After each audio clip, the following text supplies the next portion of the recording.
Welcome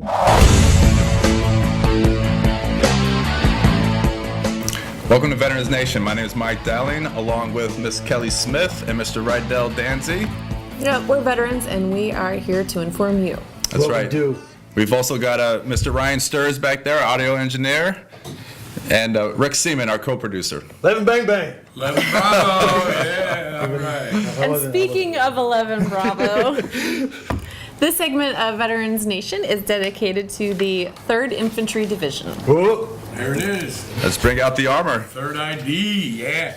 That's a great unit. 3rd ID, major action, World War I, World War II, Korea, Iraq, Afghanistan. Yeah. A lot of history. They've been around. Yeah. They've been around. Yeah. Well, Did you ever work with them? Oh. No, Serve with them? No, they weren't in Vietnam. What about you, Rydell? yeah, it was a 2-1 attack helicopter battalion with 3rd ID. It was my first unit that I got set up with. Oh, wow. Get out of Rock here. of the Marne. Yeah. So this episode's dedication has a little personal touch to it. Yeah, it does. It does. Nice. Well, as you guys know, football season's over with, but I bet the Baltimore Ravens are still out there having some fun. Oh, you know that, yeah. At least their front offices. Waka waka. All right, this is from the Baltimore Sun, titled "Ravens Fame via Shame." Yvonne Wenger of the Sun writes, "The Baltimore office of the U.S. Department of Veterans Affairs is the slowest in the country in processing disability claims for servicemen and servicewomen, averaging about a year and makes more mistakes than any other office. The failures locally are a symptom of the national breakdown. Across the country, more than 900,000 veterans wait an average of 9 months for the agency to determine whether they qualify for disability benefits, according to the VA." Who the heck do they have working there? Would they employ Oompa Loompas on staff or something? I mean, Ricky Rock. Maybe you need the Baltimore Ravens to start with. Whoa.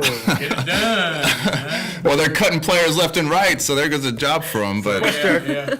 that's awful. I feel terrible for the veterans that have to deal with that process Yeah. in Baltimore, you know? That is bad. That is bad. Well, veterans, something you should be aware of if you're not already is that all across the country we have state and local departments of Veterans Affairs who always have a lot to offer that vets usually aren't aware of. Definitely. Yeah, that's true. Yeah. Well, I know here in Los Angeles, well, I mean, the CalVet is a good state vet organization. They do a lot. But here in LA, we've got what I think is a really great LA County Veterans Administration. It's called Veterans and Military Affairs. Yeah, which oversees the entire county's veteran community and all the programs that are that help. And you know, we did a radio show with them a number of years back, and what I found was really cool was it was their board meeting. So they had all their board of directors there, and they do their thing. And at the end of the board meeting, they had like an open mic where veterans could come in and one at a time go up and address the board and ask questions, anything they wanted, benefits, blah, blah, blah. And these guys gave them good answers. So it was... And they still do that today? Still do that today. Right, wow. they do. Yeah. I've actually been to a couple of those meetings. Yeah, so local, county, state, veterans, not organizations, but administrations. Check them out, guys. People aren't even aware that exists. No. yeah, No. definitely. Yeah. But we're not biggest we're not the only major city that has that, No, right? I mean, no. there's There veteran should be one in commissions. each major city, I would think. They're all the county, yeah. I mean, not all of them are as big as what we have here in LA, but I know there's a little one up in Sonoma County. They do a lot of good stuff. It's just like 3 or 4 people up there, but they do good stuff, you know. I think it's the awareness issue of it, as being a veteran, especially when you first get out. You don't really know any of that information out there. I didn't know for a long while, and even I joined American Legion, and I'm still finding out stuff now today. I'm like, really? I qualify for that? Let's go. Well, I mean, you have the Legion, you have the VFW, and you have all these great VSOs, but I think there needs to be some kind of organizational chart that is just like that's handed this to is the you, information that right? you need. Not just in general, but also specific to the region that you're going to be living in, Yeah. because there's different veterans organizations in different areas of the country, and some of them do really, really great, do great work. So, Well, on that note, I think it's time to take a break. Let's take a break. So just sit back, relax, and we'll be back. We talk about athletes as warriors and heroes, but there are American men and women who exemplify those characteristics every day. They're our military, and they make the lives we lead possible. Get up here, protect this vehicle. I'm Staff Sergeant David C. Ferris. That was me in that gun truck. That was the real thing. I served in Iraq and Afghanistan with a lot of pride. My story is about service to country, love for my beautiful daughters, tough times after coming home from Afghanistan with a serious illness, and how, when I hit absolute rock bottom, feeling like me and my girls were going to be on the streets, homeless, I reached out in sheer desperation to the VFW Foundation for help. Staff Sergeant Ferris returned home from the hospital to a mountain of bills, an eviction notice, and no job. But the VFW Foundation was there with emergency funds to get him back on his feet. He is just one of the more than 1.5 million active duty soldiers and veterans helped this year, offering financial assistance for military families. The VFW Foundation is there to support those who deserve it most. But their services depend solely on donations, so your help is needed today. The VFW did more for me than a favor. They helped me get my life back on track and keep me and my girls together. Thank you, VFW Foundation. all right, and we're back with exclusive media for America's military veterans. And Kelly, you seem to be chomping at the bit. All right, well, I am, and that's because back in segment 17, we reported on a congressional hearing that was about the inadequate functionality of the VA's LTS system. The LTS system is the long-term solutions system, and that's supposed to provide online information for veterans to track information on their educational benefits. However, this is a press release from the VA, which says, the Defense and Veterans Affairs Departments have released improvements to the functionality of e-benefits, a joint self-service web portal that provides registered users with secure online information and access to benefits.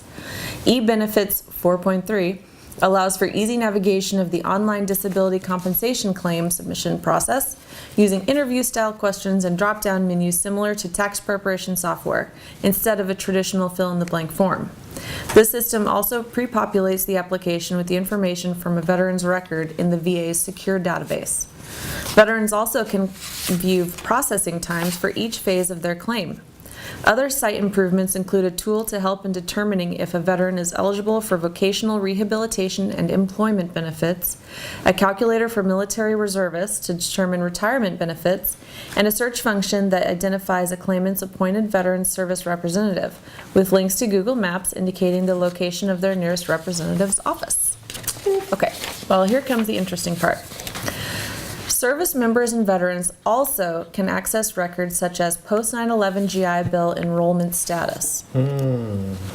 Okay, so this e-benefit sounds great, but then why are we having hearings on how the LTS is giving student veterans such a hard time with it? Is it apples and oranges? Well, yeah, I mean, I think it is apples and oranges, or is it like the old Aretha Franklin album that was titled Who's Zooming Who? You know what I think? I think we need Dave Culmer for this. The book! The book. The book. Let's get Dave Culmer on a hotline. Love Dave. We love Dave. We'll sort this out. Thank you, Dave. LTS is LTS. E-benefits is e-benefits. But if LTS is, failing, why is the VA using e-benefits? Is that the Band-Aid? Or because I've heard a lot of people say you can't get anything about education benefits on e-benefits. It'll tell you maybe two things. So, yeah, let's see what Dave Culmer has to say. And for those who don't know, Dave Culmer is The book. The book. And why do we call him that? How long has he been doing this for? 22 years as a service officer. For the VA. No, wait. He worked at the VA for 22 years. Okay. And he's been a service officer for, I don't know, 15, something like that. Helping veterans with all their claims. And Mike, for you, 20 years U.S. Marines. Hoorah. Yeah. I knew there was something about him that I liked. Right. Ryan, let's dial him up. Yep, you're on. Dave, hi, it's Rick. Hi, Rick. I'm here with Mike Dowling, Kelly Smith, and Rydell Danzie. And we're calling you because we'd like you to sort something out for us. You know the VA's system called LTS, Long-Term Solutions. Right. Now, there's just been a big congressional hearing about that with witnesses from student veterans and the Academic Association saying that system it has poor functionality. Right. Okay. Right. Then I get a press release from the VA that Kelly just read, and it's talking about the VA's e-benefits system. Right. Now, for clarification, LTS and e-benefits, that's apples and oranges? Yeah, they're totally different because one, the term long-term solution, I don't think anybody would opt for a program that says long-term solution. I don't want a long-term to solve my problem. Okay, I want expeditious handling and time element. And the e-benefits, it's a maze of computerized stuff that you need to go. You almost need to be a computer techie to get through the computer maze to determine the status of your educational benefits application and claim. Okay. Now, is e-benefits that bad as far as other stuff that they mentioned it does, like, disability claims and, what else did it mention? Well, yeah, it's the same for disability claims. Yeah, it's all the same. Yeah. If we can attack from a different direction, okay, I would like to take a minute to do that. Go right ahead. But it's a matter of getting the word out to the troops. That's the problem. The whole issue is to lock down as tight as humanly possible the original application to the VA. Okay. Be it educational, which means one, a 1990 application tells the Veterans Administration, I'm intending to go to school. Number two, the 1999 is the actual enrollment certification made out and signed by the school that gets sent to the Department of Veterans Affairs, telling them the number of units, the starting date, and the ending date.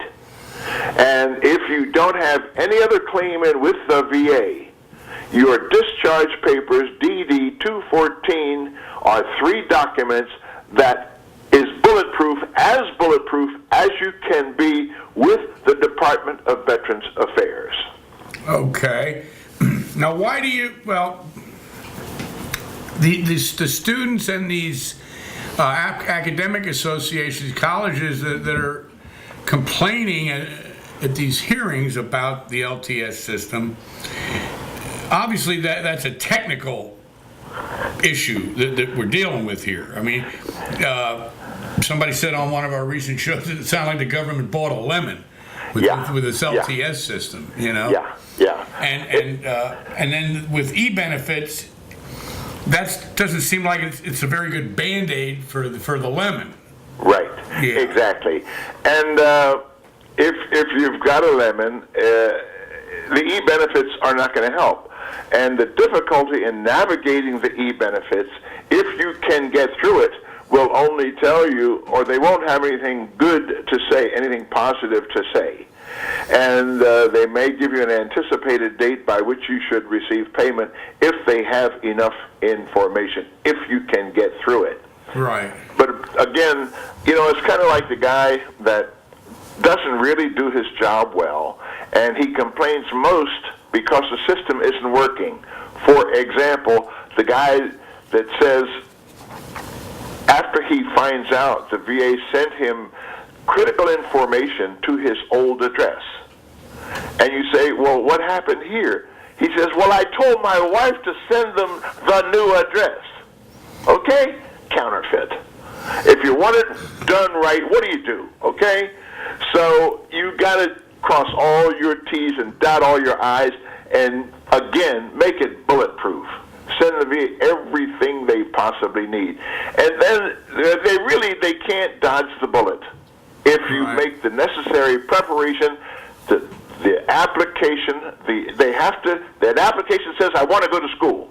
The enrollment certification says, I'm starting on date A and I'm ending on date B, and this is the amount of units I'm taking. It's bulletproof.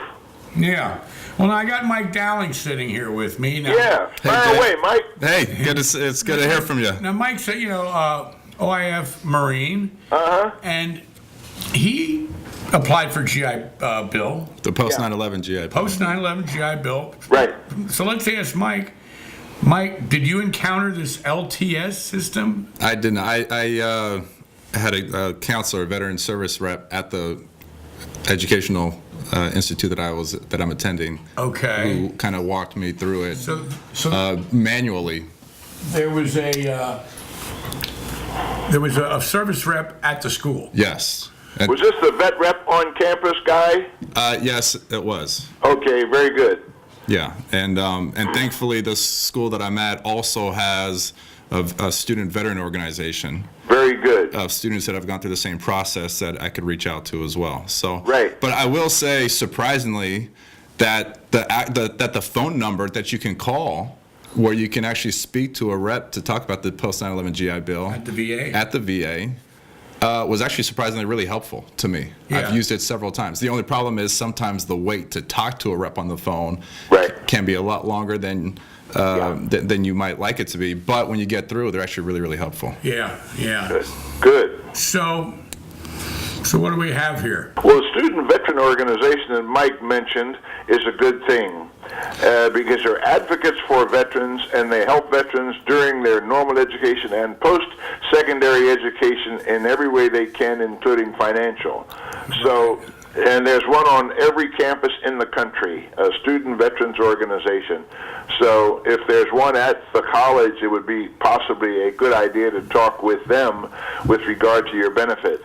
Yeah, and I think it's really smart for a veteran to go through the process with the veteran rep on campus, or at least at minimum another veteran student that has gone through the process, because oftentimes questions come up when you're going through the process, and unless you're sitting with someone right there, you might not get that information right away, or you might not get it at all.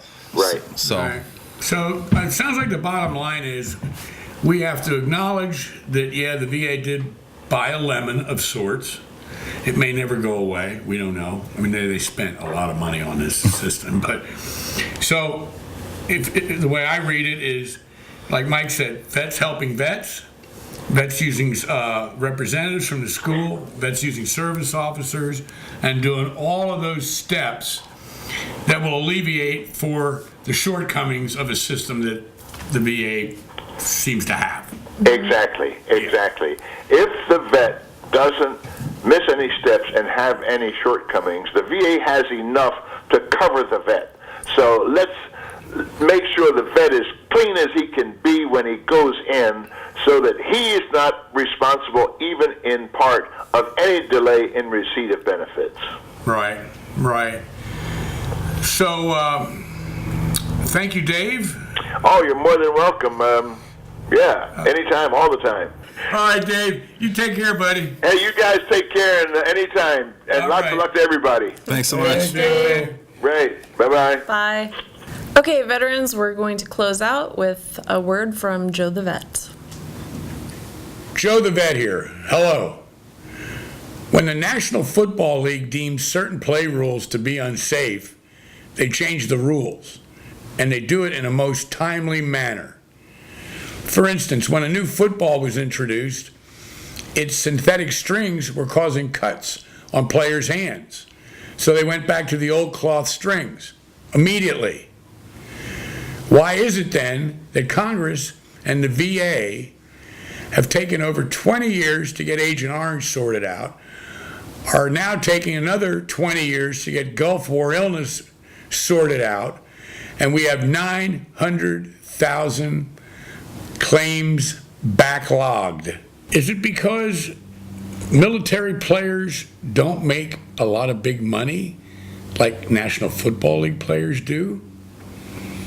Or perhaps it's inconsistency in management. For example, the NFL has had just 4 commissioners in the last 53 years. But since 1992, the VA has had 7 secretaries. So, 3rd grade math here. NFL, 4 commissioners in 50 years. That's an average of 12 and a half years per leader. Since 92, 7 VA secretaries in 25 years. That's 3.6 years per leader. Winner by a huge margin? The NFL. Oh, and one more thing on football. For you football wives, when your hubby is watching the game and you're saying, come on, honey, come with me to the store, and he says, oh, but there's only 5 minutes left of the game. You have to understand, 5 minutes of game time on that clock is equal to over 15 minutes in real time. Don't push it. Don't be in a hurry. It's going to take a while. Joe the Vet, out.